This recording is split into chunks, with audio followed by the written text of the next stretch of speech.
एक भिखारी था। रेल सफर में भीख मांगने के दौरान एक सूट बूट पहने सेठ जी उसे दिखे।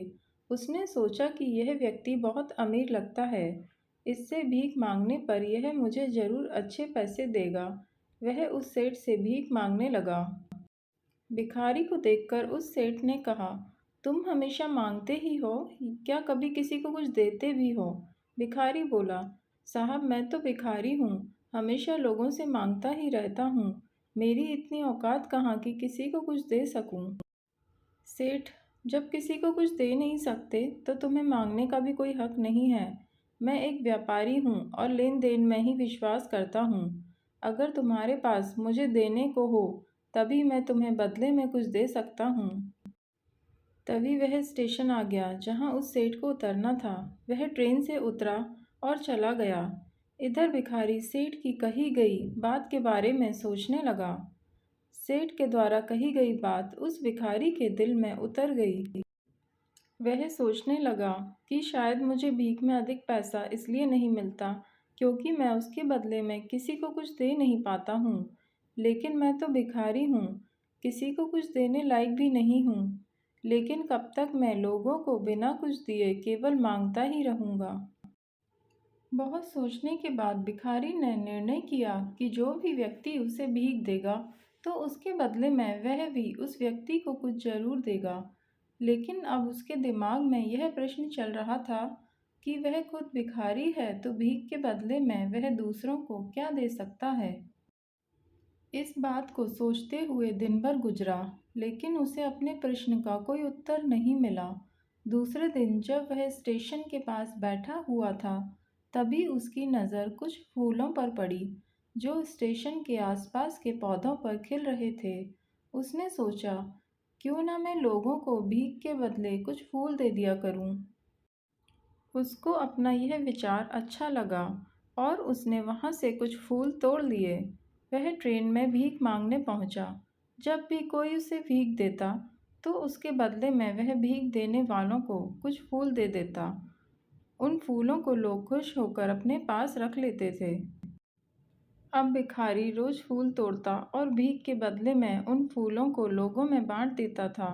कुछ ही दिनों में उसने महसूस किया कि अब उसे बहुत अधिक लोग भीख देने लगे हैं। वह स्टेशन के पास के सभी फूलों को तोड़ लाता था। जब तक उसके पास फूल रहते थे तब तक उसे बहुत से लोग भीख देते थे, लेकिन जब फूल बांटते बांटते ख़त्म हो जाते तो उसे भीख भी नहीं मिलती थी। अब रोज़ ऐसा ही चलता रहा। एक दिन जब वह भीख मांग रहा था तो उसने देखा कि वही सेठ ट्रेन में बैठे हैं जिसकी वजह से उसे भीख के बदले फूल देने की प्रेरणा मिली थी। वह तुरंत उस व्यक्ति के पास पहुंचा और भीख मांगते हुए बोला, आज मेरे पास आपको देने के लिए कुछ फूल हैं। आप मुझे भीख दीजिए, बदले में मैं आपको कुछ फूल दूंगा।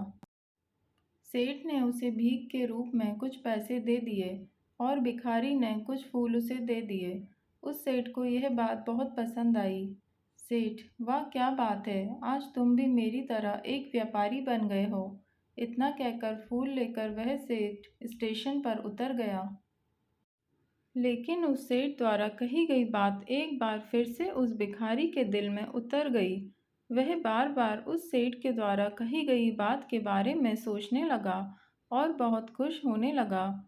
उसकी आंखें अब चमकने लगीं। उसे लगने लगा कि अब उसके हाथ सफलता की वह चाबी लग गई है जिसके द्वारा वह अपने जीवन को बदल सकता है।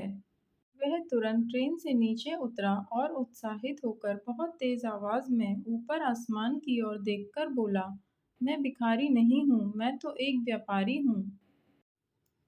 मैं भी उस सेठ जैसा बन सकता हूँ। मैं भी अमीर बन सकता हूँ। लोगों ने उसे देखा तो सोचा कि शायद ये भिखारी पागल हो गया है। अगले दिन से वह भिखारी उस स्टेशन पर फिर कभी नहीं दिखा। एक वर्ष बाद इसी स्टेशन पर दो व्यक्ति सूट बूट पहने हुए यात्रा कर रहे थे। दोनों ने एक दूसरे को देखा तो उनमें से एक ने दूसरे को हाथ जोड़कर प्रणाम किया और कहा, क्या आपने मुझे पहचाना? सेठ, नहीं तो, शायद हम लोग पहली बार मिल रहे हैं। भिखारी, सेठ जी, आप याद कीजिए, हम पहली बार नहीं बल्कि तीसरी बार मिल रहे हैं। सेठ, मुझे याद नहीं आ रहा। वैसे हम पहले 2 बार कब मिले थे? अब पहला व्यक्ति मुस्कुराया और बोला, हम पहले भी 2 बार इसी ट्रेन में मिले थे। मैं वही भिखारी हूँ जिसको आपने पहली मुलाकात में बताया कि मुझे जीवन में क्या करना चाहिए, और दूसरी मुलाकात में बताया कि मैं वास्तव में कौन हूँ। नतीजा यह निकला कि आज मैं फूलों का एक बहुत बड़ा व्यापारी हूँ और इसी व्यापार के काम से दूसरे शहर जा रहा हूँ। आपने मुझे पहली मुलाकात में प्रकृति का नियम बताया था, जिसके अनुसार हमें तभी कुछ मिलता है जब हम कुछ देते हैं। लेन देन का यह नियम वास्तव में काम करता है। मैंने यह बहुत अच्छी तरह महसूस किया है, लेकिन मैं खुद को हमेशा भिखारी ही समझता रहा। इससे ऊपर उठकर मैंने कभी सोचा ही नहीं था, और जब आपसे मेरी दूसरी मुलाकात हुई, तब आपने मुझे बताया कि मैं एक व्यापारी बन चुका हूँ। अब मैं समझ चुका था कि मैं वास्तव में एक भिखारी नहीं बल्कि व्यापारी बन चुका हूँ। समझ की ही तो बात है। भिखारी ने स्वयं को जब तक भिखारी समझा, वह भिखारी रहा। उसने स्वयं को व्यापारी मान लिया, व्यापारी बन गया।